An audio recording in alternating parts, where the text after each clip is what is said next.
Hello and welcome to the Pickled Disney podcast. I'm posting a bit late due to a family vacation and an emergency doctor's visit, but I'm your host and Disney fanatic, Chris Velasic, aka Mr. Pickle. You can find me on Instagram under @MrPickle, that's @MRPKLE, and on X as Legendary Pickle. A bit about myself for those who haven't been here before. I am married to my wife of almost 13 years and am the father of an amazing little 2-year-old. We live in North Carolina, so we take as many Disney trips as we can. This year we're going at Christmas time, which I am incredibly excited about. I'm a part-time travel agent through Enchanted Escapes Travel, and I've been to Walt Disney World around 50 times. I grew up in a Disney household and converted my wife, who was never a huge Disney fan before we got together. And if you are interested in a no obligations quote for travel to any of the Disney parks, please reach out to me at Pickle Does Disney. That's PICKLE Does Disney at gmail.com. I'd be happy to assist you as a travel agent in any way I can. And now, without any further ado, the Disney news from a distance for the weeks beginning 5/13/2024 and 5/20/2024. My first story is last week they announced the opening date for Tiana's Bayou Adventure. It is, of course, opening on June 28th of this year. Disney will be taking advantage of the virtual queue for this attraction, and it will give you the opportunity to get a queue spot at 7 a.m. and 1 p.m., much the same as they have done with both Tron and Cosmic Rewind over in Epcot. So if you've been on either of those rides, you, of course, know how this is going to work. You will want to be waiting at 5 to 10 minutes before 7 a.m. And as soon as that clock turns over, you're going to want to be sitting with your My Disney Experience, pressing that button as hard as you possibly can. They're also going to be using Lightning Lane Queue, which will be available when purchasing Disney's Genie Plus service. It ranges in price currently from $23 to $39, depending on the day. They hope to open the standby shortly after the ride opens, but we all know that'll probably be a little while from now. They are going to have a few preview events. The first one we'll talk about is going to be cast member previews. Eligible Disney cast members will be able to experience the ride and get a sneak peek of Tiana's Bayou Adventure on the following dates. That is going to be June 2nd, and that is for Magic Kingdom cast members only. June 3rd through the 7th. For other Disney cast members, as well as June 23rd through the 26th. The registration for that opens today on the 20th and closes 2 days before each preview date or when the capacity has been reached. Cast members can bring up to 2 guests, so if you are lucky enough to know a cast member and they love you a whole lot, maybe you can talk them into taking you along with them to check out that brand new ride. DVC members will have an exclusive preview opportunity on June the 12th from 1 to 4 p.m. and on June 19th from 9 a.m. to 12 p.m. and those are Eastern time. Registration for those previews opened on the 16th, and I gotta be honest with you, they are probably sold out at this point. Members have to have a valid theme park admission and reservation for Magic Kingdom on the day of the event, and each DVC member can bring guests listed on their resort reservation as of the 12th of May. So, like I said, this is more than likely already sold out. I know media previews will also be June 10th through the 11th, and Club 33 previews will be on June the 12th. So if you are lucky enough to get a media invite or have enough money to be a Club 33 member, be sure to go check that out. AP previews are also sold out, but they will be taking place on June 13th, 14th, 16th, 17th, 18th, and the 20th. And to participate, the pass holders had to make a park reservation for Magic Kingdom on the preview date and join a virtual queue for the My Disney experience at 7 a.m. for park reservations or at 1 p.m. for reservations to any other theme park.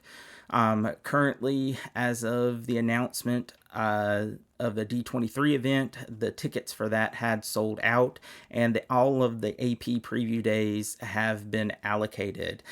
So if you'd like to let me know that you have a reservation for Tiana's Bayou Adventure, please feel free to reach out either on social media or by leaving a comment or sending an email. And I would be happy to share your experience with everybody. If not, let me know if you're looking forward to the ride on the 28th when it opens up. I know it's going to be crazy. A lot of people have been really looking forward to this. I myself am really looking forward to this retheme. So let me know what you think. Up next, it seems there's a slew of new meet and greets popping up at the Walt Disney World parks. In Magic Kingdom, Alice and the Mad Hatter have been meeting outside of the Tea Party attraction, and both Thumper and Eeyore are now meeting guests in Animal Kingdom. It makes us wonder who's going to be the next character to pop up as a meet and greet in the parks. Super excited about it. I know with Communicore opening on the 10th of June, we should see some meet and greets there, including a new Mickey Mouse meet and greet, which is always welcome to get to another chance to hang out with the big mouse himself.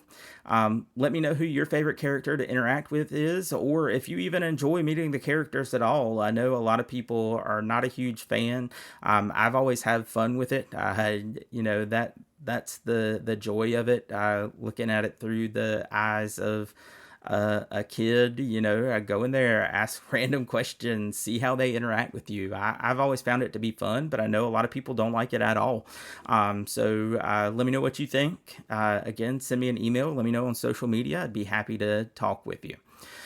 To go along with Pride Month beginning on June 1st, Disney has released the Pride Collection at Walt Disney World. There are a myriad of items, including t-shirts, spirit jersey, sport shirts and jerseys, Loungefly bags, plushies, mugs, pins, and a few other pieces of merch featuring the 2024 Pride pattern and logo.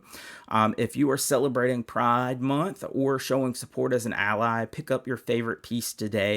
I know that there are a lot of people who really look forward to the Pride collection every month, and I really like what they've done with it in most years. So if you're picking up any of the Pride collection, let me know what you get. I'd be happy to know. Also, the recent opening date for the Disney Dreams That Soar drone show has been announced. The new show will include the use of over 800 drones and will show to the public starting on May 24th, which is just around the corner. Actually a little bit later on this week. So if you would like a little sneak peek of what you'll get to see at this amazing show, head on over to the Disney Parks TikTok and give it a look.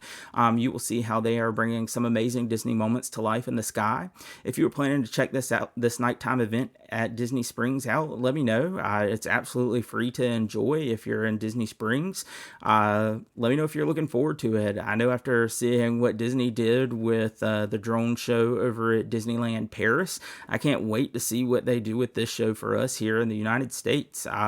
They've done some amazing things with drones here recently, and I really can't wait to see what it looks like. I know the pictures and videos that I've seen so far of the little teasers have been quite amazing. So really, that's going to be most of our Disney news over the last couple of weeks so far anyway. I know they're constantly releasing new news this type of year, and as it comes out, I'll be sure to report it when I drop this podcast. Now, I would just like to have a quick talk with some of my listeners. This is kind of a little personal thing that I wanted to ask about, seeing as it's kind of new to me that I'm experiencing this, but I know a lot of people do. a lot of people I know, including myself now, struggle with severe general and social anxiety. I know what many people think when they find this out about me. A lot of them are looking at me going, how in the world are you going to Walt Disney World and not having constant panic attacks as someone who suffers with this? Well, let me tell you, it's not easy. My anxiety over the last couple of years has been pretty severe. Yes, I'm not gonna sugarcoat it. I take my medication, and it has definitely helped, but it doesn't always hold me down. And so, I'm going to say myself, it's a little bit easier for me because Disney is my happy place.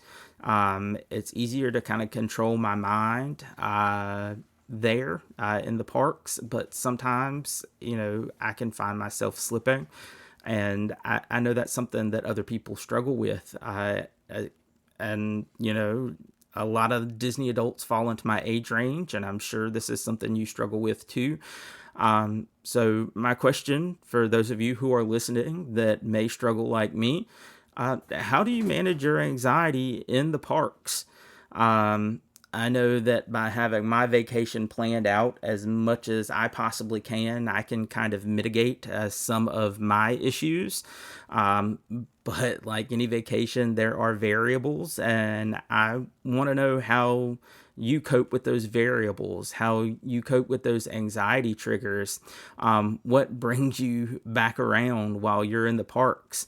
If you could, it would be so much appreciated if you would leave a comment or send me an email to pickleddoesdisney@gmail.com. That's PICKLE does Disney at gmail.com. And I would love to share any feedback you can give. I know there are a lot of people that struggle like I do who would love to take any type of, suggestions to heart and see if that may help. And I know that anything you can leave for me, I would love to be able to try out on my next trip. I know the Christmas season is not exactly the slowest season at Walt Disney World, and I know this is going to be something that I struggle with for the rest of my life, and I can tell you and promise you that I will not quit going to Disney. It works better than therapy for me. It is essentially my home, especially when I have my family there with me. There's no other place I'd want to be. So with that being said, that's going to bring us to the quick list for this week. And my list for this week are one of my 5 must-dos at the Animal Kingdom Park, which is going to round out all 4 theme parks for me at Walt Disney World. So up first, and I bet many of you can probably guess this, I get coffee. Yeah, every time I walk into a Disney park, I've got to have it. Caffeine keeps me running. So we stop by Starbucks. I bust into my iced coffee for the day, and it keeps me running first thing in the morning. Got to do it every single time. And there's just something about that first sip of coffee in the morning when you first walk into a Disney park that wakes you up a little bit better than any other sip of coffee you've ever had. And I know there are people out there that agree with me. If you have a better option for caffeine intake at the Walt Disney parks, feel free to let me know. I will be happy to indulge you. I'm never going to turn down a good cup of coffee. So just let me know if you know of another place to go. I know I've tried a little bit of Joffrey's and not been impressed with the things I've gotten in the park so far. But, I might just not have gotten the right thing. So let me know what you think. Up next, and I had to put this in here for my wife because I know if I didn't, she listens to the podcast and would 100% disagree with my list if this wasn't the exact next thing, which is Kilimanjaro Safari. We love Kilimanjaro Safari. Um, it is something that we do once, if not twice, while we're there. I'm super excited to be able to take my daughter on it this year, as she is all about some animals. We've done the North Carolina Zoo and Aquarium, and she loves to see all the little animals. And the last time we went, she had just turned 1 year old, and she liked the animals then, but she's just kind of learning things at that point. Now she knows what animals are, and I cannot wait to watch her freak out when she sees a giraffe that close, or watches a rhino walk in front of our vehicle, gets to see the elephants and the ostriches, and I just can't wait to see her face. But that is 100% my wife's favorite ride. Definitely at Animal Kingdom, if not possibly all of Walt Disney World. She loves Kilimanjaro Safari. And we always hit it early in the day because honestly, the animals always seem to be a little bit more active when we hit it first thing. I know a while back they had a nighttime one, kind of where they lit it up like sunset. I know they're not really doing that anymore. Animals were very active then, but it was kind of hard to see what was going on because, I mean, you're out in the open. It's very hard to light that naturally without, taking away from the animals' kind of circadian rhythms. And so going early in the morning, you can kind of get to see a little bit more than normal, and we really, really enjoy that. My next one is going to be doing the Gorilla Falls Exploration Trail. And I know a lot of people are going to kind of do a double take and go, what is that? Because it's kind of not up front there, but it's almost right as you come off of Kilimanjaro Safari. There's a little walking trail that you can go on, and there are all kinds of animals, not just gorillas, that you can see on this trail. Fish, hippos, birds, all kinds of different animals, and you kind of get up close and personal with them. But at the end of the trail, or towards the end of the trail, there are gorillas, and there's kind of this big open area for them to explore, and you can kind of watch them. And they will come up to the glass and kind of look at you, and you get to see them. And I know I've always enjoyed, seeing how they interact. And with the safari, I know that my little girl is absolutely going to love getting to look at all of these little animals, and big animals, when we go at the end of the year this year. It's super exciting to think about for me, and has always been one of my favorite things to do. Yes, in a park where you do nothing but walk, a walking experience, it doesn't seem like the most smart thing to do, but it's a lot of fun. It's so great to be able to interact with some of these animals and get to see them up close and personal, which is kind of what Animal Kingdom is supposed to be about. My fourth is going to be Avatar Flight of Passage. And Probably one of my favorite rides in all of Walt Disney World, and I know that can be said for a lot of people. It feels so immersive. You put on the glasses and you sit on this little bike style, ride seat. And I mean, you can feel the animal that you're riding on breathe. You can smell things. You can feel water mist on your face, and getting to see this huge 3D experience is amazing. Now, granted, this is not for everybody. My wife tried this shortly after it opened with me, and she couldn't do it. Too much motion for her. If you get motion sick, probably not the ride for you.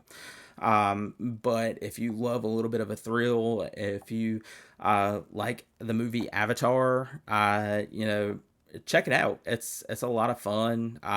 It's one of my favorite rides. Like I said, I've never experienced the full queue because, to be honest, as many times as I've been to Disney, I just don't want to wait in a line that long.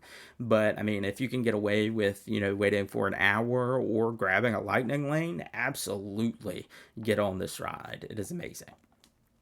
And then last but not least, I got to have something food related up here. And so I'm going to say either before or after you're getting off Avatar Flight of Passage, check out Satuli Canteen, which is the quick service restaurant that's right there in Pandora World of Avatar. Some of the best quick service food I've ever had. They kind of have like a build your own bowl experience. I think the last time I was there, I got a poke bowl, which was delicious. If you like poke or sushi, check that one out. But they also have roast beef, they have chicken, they have crispy tofu, all with different plant bases. They've got different sauces that you can get up there. It really is a great experience. It's a huge portion for the price you pay, especially at Disney World. And it is just delicious. I don't think I've ever had a bad meal there. The last time we went was right around my birthday. And I was gifted a little magic by getting a little, they've got like a Pandora cheesecake thing. Absolutely delicious. I loved it. Now, if you're a little weirded out by food that turns your mouth colors, I wouldn't get it because your entire mouth will be blue when you finish it, but it was delicious. They also have little cheeseburger bao pods. Tastes like a McDonald's cheeseburger in a bao. It's delicious. I know that sounds a little weird to say about a McDonald's cheeseburger, but let me tell you, it tastes amazing. The homemade veggie chips that they give you there, also delicious. I've not had a bad thing on their menu. I highly recommend checking it out. It is an experience and delicious, no matter how many times I've been. And just like every other podcast, I do have a bonus for Animal Kingdom. Another ride that I absolutely have to do. And I will say that most of the time I'm doing this one by myself because it is a roller coaster. And if you haven't guessed it yet, it is Expedition Everest. I was lucky enough to get to ride Expedition Everest when it had the moving Yeti on it. Nothing will compare to that. But I will say it's still one of the better thrill rides that they have at Walt Disney World. Going backwards down that, seeing all the little show when you come up to the top, going forward the first time, and you look out and you can see all of the land in front of you based on how far you are, or if you're far enough back, all you're seeing is the little hair ties that people are shooting onto the mountain. Either way, it's kind of intense, and then going backwards, it's great. It's just one of my favorites, and if it is up when I'm there, it is something that I have to ride.